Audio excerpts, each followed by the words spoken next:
Hello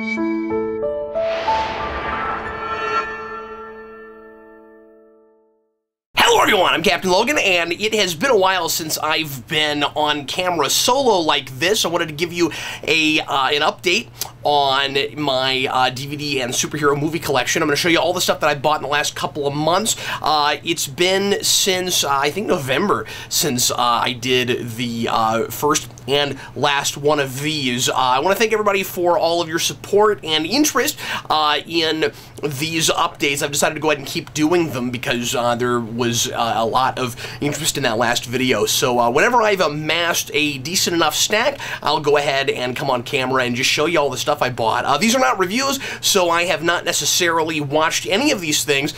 I don't know if I've actually sat down and watched any of the stuff that I've bought recently because, of course, much of the time, the things I'm watching are for review, and I just haven't gotten around to a lot of this stuff yet. I've got to carve out more time to just sit down and watch things I like. Anyway, or at least superhero-wise. So anyway, let me go ahead and just go through the stuff here. Some of these are theatrical movies, some of them are direct-to-video things, and some of them are TV shows, of course, and we'll get right into it. So, and let me also mention that we have some stuff coming out here pretty soon, so it may not be too long before you get another update. I might have waited on this until Doctor Strange so you could see which release I got from that. If you're interested, Duke is sending me some amusing things in the mail, but that'll be a good start to the next update. So anyway, without further ado, here is my update, this time for all of the superhero movies and movies based, and just screen things in general based on comic books. Here we go. Let's get started. So the first thing, of course, here is the Suicide Squad extended cut. As I've talked about before, I usually get, well, eventually, I end up with both a theatrical cut and an extended cut, or a director's cut of something that has multiple variations. I don't feel the need to buy every release of a thing, but if there are multiple versions where the movie itself is different, if there are scenes moved around, anything added, anything taken away, I want to have all of the different official versions of those things. And so I will eventually get the theatrical cut of this as well. Amusingly, I have the BVS Batman vs. Superman regular theatrical edition, but not the extended cut because I bought that on digital when it first came out so that Rasco and I could do a commentary, and I just didn't feel the need to drop another $20-25 when that came out to buy it twice. So eventually I will get physically that copy, or that version. I can watch it right now, but I don't physically have the media for it. And I went the other way with this one because I wanted to watch this when it came out, and I didn't buy it digitally because we decided not to do the silly blind commentary thing we did with BVS. So anyway, right now I have this version. I will, just for the sake of the collection, eventually get the theatrical cut. I doubt that I'll ever watch it that way again. I was certainly a little disappointed that there wasn't more put back in, as a lot of folks, me included, think that there must have been even a lot more than what we saw, and it would have been nice to see this, to see something closer to whatever the original editing job was, since since the theatrical cut was re-edited by the folks that made the trailer, and there was clearly kind of a new direction and a new strategy put together after the strange reception from Batman vs. Superman. So there are a couple of scenes that this movie really needs that I'm glad were put back in. Eric and I, especially of course with the Joker and Harley, that relationship ends up being the more abusive relationship to a degree that you would have expected, and at least initially, and it starts to make a lot more sense that it is much more of this straight up romantic thing, and that the Joker seems to actually be going after her because he didn't care anything about her before, but he created her and turned her into what she is now. And so it makes more sense. It's still not what a lot of people would have wanted, but there's a scene that I legitimately really like that I cannot believe was left out that makes... it's kind of an extended scene that makes the vat of acid bit makes so much more sense and makes that feel like a wedding night, basically. And anyway, it's really unfortunate that was left out of the theatrical cut. And there are some nice moments with Harley and Deadshot that I think make that relationship make a little bit more sense. I really expected that by the time we got to the bar scene, that all the stuff they're talking about there would come into full focus, and it doesn't entirely, which is unfortunate, and again, makes me feel like the movie we got, and even this extended cut, is not really what was fully intended in the first place. But anyway, Eric and I had, and that's all I have to say about it, Eric and I had initially planned on making a video after we watched this together, and we just felt like there wasn't enough new material to go ahead and do a full-blown discussion of it, so that's why I decided to go ahead and give you a little bit of it here, and like I said, that's about all I would have had to say in the first place. I have not looked at any of the special features on this yet, so I don't know if they're worthwhile or not, and I got, as I often try to do, the Blu-ray and DVD copy. Once again, I wish Marvel would still do this. As unhappy as I am with the direction, and the floundering direction that the DC superhero movies since BVS have been going so far. One thing I can really credit them for is that they still give you a DVD when they put out a Blu-ray, and that's really nice. I wish we did that with everything. I'm gonna do these in no particular order. So here's so let's go much farther back in time, shall we? And here is the Hellboy director's cut. This is a whopping 3-disc set. Once again, I haven't taken these out and looked at it yet, but there are a whole bunch of commentaries and deleted scenes and things. And I think, I don't know if this also includes the theatrical cut as well. I don't think so. I think it's just the director's cut with a whole bunch of features. But I'll have to sit down and take a look at this at some point. I think it's really cool that this came out. I didn't know about this, and I was just shopping one day and buying up some things for the collection, and found this. So once again, when I buy a thing like this, I keep the disc I had in the first place because it's not the same cut. But sometimes I'll buy sometimes when I buy a release that has more special features and everything that a previous release still had, I'll go ahead and get rid of that one because it's redundant now. But anyway, I am very interested in listening to these commentaries. There's one with Ron Perlman on the 3rd disc, which I'm sure wasn't there before because that's for this specific cut.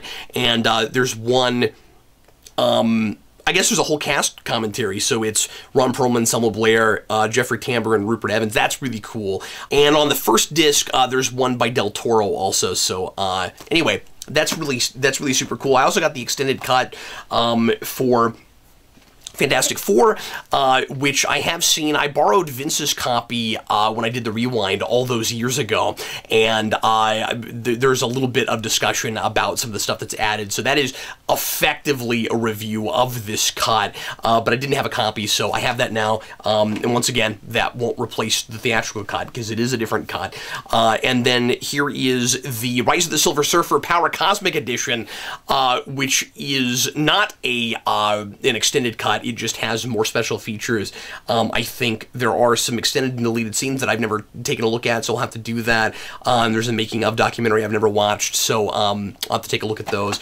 And sometimes it's a little bit unfortunate when I get copies of things that I've already done reviews of, and it turns out that there's more special features and more behind-the-scenes stuff that I could have talked about if anything was relevant on a rewind, and didn't. And of course, those movies I tackled in the real early days of Rewind when it wasn't quite as in-depth and as much of an analysis.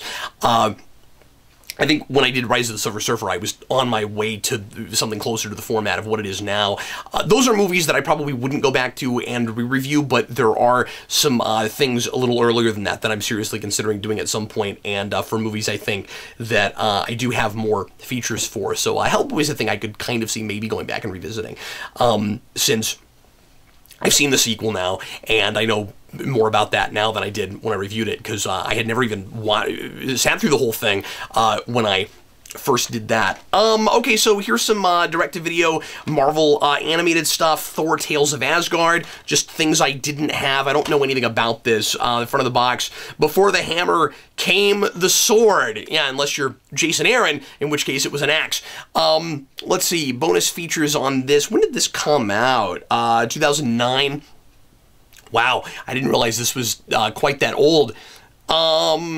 Let's see. There's there's a making of featurette for this movie, and a bonus episode of Earth's Mightiest Heroes, which was very quickly canceled right after this. Anyway, so I've never heard anything about this, but I think it's amusing that the front of the art on the front of the box looks nothing like the movie. It's real kiddie and cartoonish looking, and I'll have to see if that's any good. Naturally, we were putting out some animated movies from that line to try to get people excited about Marvel Studios movies that were coming out. So we had Thor just shortly after that. And then here is what I want to say has become somewhat infamous. Avengers Confidential, Black Widow, and Punisher. I've heard almost nothing but bad things about this movie. And this recently came out. This was, well, somewhat recently, 2014.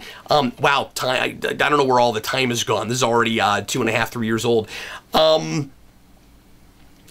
And there is a special feature on, there are two special features on this, one called Vigilante versus the Spy, and the other Espionage and Punishment. So there could be some comic book stuff there, so that might be worth looking at. A lot of the time, even when these movies are really bad, it's worth owning them for special features, for reference material. Here's Planet Hulk. I'm surprised I didn't have this already. I'll have to try to review this not too long from now. Because I've always been kind of curious to sit down and watch it, and I have not done that. I have done Hulk Versus, and this came out around the same time. I always thought of them as kind of companion pieces. There is a commentary on this one by supervising producer Joshua Fine and screenwriter Greg Johnson. Well, at least the writer is there. That's cool. And then there's a making of featurette for this too. That's something that a lot of these tend to do, or I don't know, select ones. Like, it seems like a lot of the Marvel ones do it and the DC ones don't. But you'll get like snippets of making of stuff in order to sell the DC ones a lot of the time. But then when you get so you'll almost get like a mini featurette about the next one before you've even seen it on a disc, and then when that movie comes out, you get one about the next one, but you don't really get a whole lot about the one you're actually watching. But that tends to depend on what the folks making those movies are most excited to make. Speaking of those movies, here's Son of Batman, and this, once again, does not have, and I didn't like this at all, but really pretty box though. This does not come with a featurette about the making of this, but it does have, and I popped this in because I was curious to see if this is actually what it was, and it is indeed. This has a featurette about the history of the League of Assassins in comics, so that's pretty cool. And I watched a couple minutes of it, and it seemed okay, but I didn't watch all of it, so I don't know how much new information, worthwhile stuff is in there, but it includes a lot of the writers and artists that you would expect to see there. Here's Green Lantern Emerald Knights. I was surprised I didn't already have this. I've got the other Green Lantern animated movie, and did not have this one. Let's see, and this is a double disc also. And has a featurette about the Green Lantern Corps. So once again, that could have some comic book stuff in it or not. I'm not sure yet. Here is Batman Unlimited Animal Instincts. There are, I think, 3 of these out right now, and Jason watched one of them. It was one with, it had like a whole kind of mech robot vibe, and I was in and out on that and watched bits and pieces of it, and was surprised by the writing. It feels like somewhere in between not Beware the Batman, excuse me, Brave and the Bold and Batman the Animated Series. So it's really kiddish looking, really cartoonish, and I don't care for the character models. It's based on that action figure line. But the writing is really clever and quippy and kind of sharp, and I was really surprised by that. So I will check those out, and those might end up being more fun to write rewinds on than I would have expected. Here's some more Super Friends. I'm just buying these up whenever I find them. Super Friends, the legendary superpower show. There are so many different variations on Super Friends. They kept coming back with different titles constantly. But these always have cool special features. This one has a couple. Oh, this is cool. There's one called the Superpowers Collection: The Effect of the Toy Industry on the Super Friends. That's pretty cool. I'm interested to look at something about toys from that period, and I'm glad they put that on there. And then there's another one called Evolution, New Heroes, Vile Villains, and Ethnic Additions, How Super Friends Prefigured the Era of Cultural Diversity in Animation. That sounds like somebody's giving a college lecture, but like I said, those tend to be pretty good, and I buy these. I mean, I'm buying everything based on comics, and that's superhero things, but part of the reason that I get excited to do that is because of some of these special features.